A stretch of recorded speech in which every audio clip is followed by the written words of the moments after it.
For the first time in Pokemon TCG Live's 3-year history, it might be a good idea to spend money on code cards. Okay, maybe not a good idea, but at least a necessary one for those who don't want to spend months grinding. I never thought I'd have to make a video like this for Live, given how generous it was in terms of doling out credits for free. But then the dev decided to take a massive forest dump all over the economy, forcing my foot. I already went in depth about how they destroyed Live with the most recent update in a prior video, so I'll just quickly reiterate. It takes a lot longer for new players to earn rewards and unlock new cards than it did a week ago. And if you don't spend every crystal perfectly, you can end up completely screwing yourself over. In my last video, I covered the best way to spend crystals earned in-game to farm credits, which you use to craft the cards you need to build decks. But all of that required no money.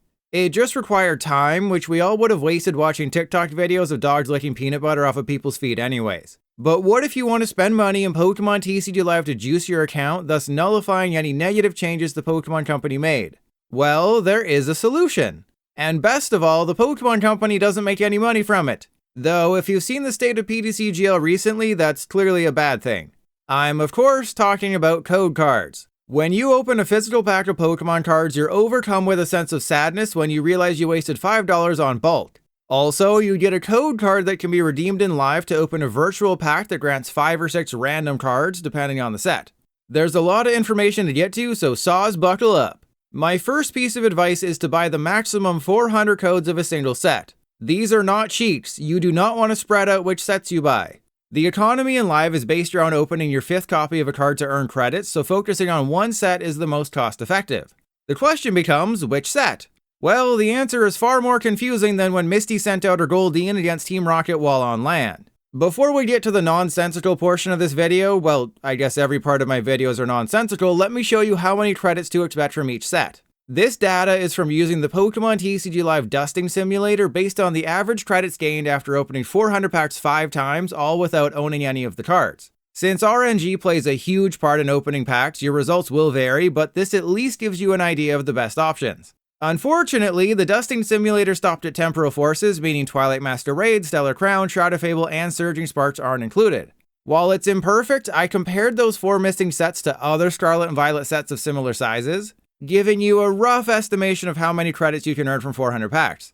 However, there is no comparable for Shrouded Fable and Scarlet and Violet, so I went with Pokemon Go. What I've been saying for a long time is that the rule of Pinky Toe is the smaller the set, the better it is for credit farming. Because the less cards in a set, the quicker you get to 5 copies of each and the faster you start earning credits. If you thought that last part was confusing, just wait. Anyways, unsurprisingly, the best set to buy code cards for is Celebrations. It's more than twice as good as Pokemon Go, the second best readily available set at code sites, and more than 4 times as good as a typical non-special set. Special sets are great because they have smaller set sizes. Main sets are cluttered with 200 plus cards, making them harder to farm. The reason you see so many Scarlet and Violet sets in the top with Sword and Shield in the bottom is that Scarlet and Violet packs have 6 cards in them opposed to the 5 for Sword and Shield. And the reason why Fusion Strike is last is because it's a massive set with 284 cards. It's the same reason why Paldea Evolved and Paradox Rift are at the bottom of Scarlet and Violet. They have too many cards in them. Don't ask me why Obsidian Flames is so randomly good though. I ran the simulation 20 times and always returned great results. Now, just like when my ex-wife turned 25, here's where our first wrinkle appears. Rotation is happening in March or April, removing all F-block cards from the format. Ultimately, this means every card released prior to the Scarlet and Violet era is gone from Standard. So while credit farming is all well and good and should be your biggest factor when choosing a pack to buy, opening sets with cards you can actually use should be taken into account as well. Now, just like when my ex-wife turned 26, here's where more wrinkles appear. Pack codes all differ in price. For this video, I use Potown Store, PTCGL codes, and Card Cavern to try to find the best price. Except they run lots of sales, so prices are always fluctuating, just like Hawk Tuah Girl's cryptocurrency. At the time of recording this video, here's the cheapest price per code in USD I could find on those sites when buying all 400 at once. Obviously, your local game shop might have them for less, or you could use eBay or try to meet up with a guy named Frank behind the dumpsters at IKEA. Code cards are everywhere, it's just a matter of finding them. As you probably could have guessed, Celebrations is by far the most expensive because code sellers know how valuable it is. Assuming it stays in stock, which it probably won't, the cheapest I found Celebrations was 65 cents each at Card Cavern. But at PTCGL store, it's 85 cents per code, meaning you might end up spending $300 or more for 400 of them. Yeah, kinda ridiculous. Thankfully, prices do level out for the other sets. I ordered the sets by their credit gain from 400 packs to give you an idea of how they compare. Since Celebrations is just over twice as good as Pokemon Go, but more than 3 times as expensive, Pokemon Go is better. The only problem is that stupid 400 code redemption limit in Live. But the 89,000 credits you get from those 400 Pokemon Go codes will sustain you for a long time, so it's not that big of a deal. Hopefully this list shows you that not all sets are created equal. Just because you can find, say, Chilling Reign for 10 cents each doesn't mean it's a better value than Pokemon Go at twice the price. And finally, the worst thing I've ever created. No, not my son, the value versus dollar matrix for PTCGL codes. Using the prices per code I just showed you, then dividing it by the number of credits gained from 400 packs, well, I don't really know what I did. There's numbers on the screen, look at them. What I did was divide the number of credits gained by the dollar amount it takes to buy 400 packs. If there's any kind of scientific merit to this, it looks like Crown Zenith and Obsidian Flames are the best value for your money. And because prices of new codes are always inflated due to their newness, the most recent sets are the worst. Basically, the bigger number you see on screen, the better the set is for buying based on its current price.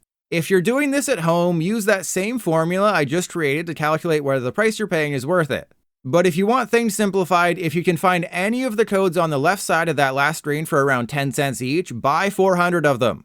Okay, all these numbers are great, but what do they actually mean? Using 400 packs of Obsidian Flames as an example, you'll end up with roughly 57,000 credits. In order to craft all of the best cards from a brand new set every 2 to 3 months, you'll need about 10,000 credits. 5 to 6 sets per year means you'll need about 60,000 credits a year. So spending that upfront amount on 400 pack codes will sustain you for about a year. A year that will also see you getting 10 decks for free by default, plus 2 more free decks with every new set, in addition to all the in-game rewards. And those in-game rewards will allow you to farm another 10,000 plus credits per month. Basically, if you spend $50 to $75 on the right code cards today, you'll be able to play Pokemon TCG Live at a high level through all of 2025 without ever having to worry about grinding. That's because 57,000 credits can get you 60 Pokemon EX, 10 Ace-Specs, 25 Rares, and 50 Trainers or Uncommons. To try and help clear up the massive amounts of confusion from this video, the best code cards to buy when it comes to price versus value in Pokemon TCG Live are Crown Zenith, Obsidian Flames, and Pokemon Go. The rest you see on screen are also worth purchasing. And if you can spend around 10 cents per code for any of these sets, do it immediately. The websites I used for prices were Card Cavern, PoTown, and PTCGL Store. Purchasing codes in bulk from Card Cavern saves you 10%, while the codes on screen save you 5% at the other two. I'm not getting any sort of kickback from these sites, so help me make more money by liking, subscribing, and commenting how much of a mathematical genius I am. Before I end the video, just keep in mind that prices are always changing on codes can go out of stock, and you might be able to find cheaper prices on other websites like TCG Player. So if you have any helpful tips on where to find codes for cheap, post them in the comments or on the Discord. And don't forget to check out my credit farming video within PTCGL to make your head hurt even more.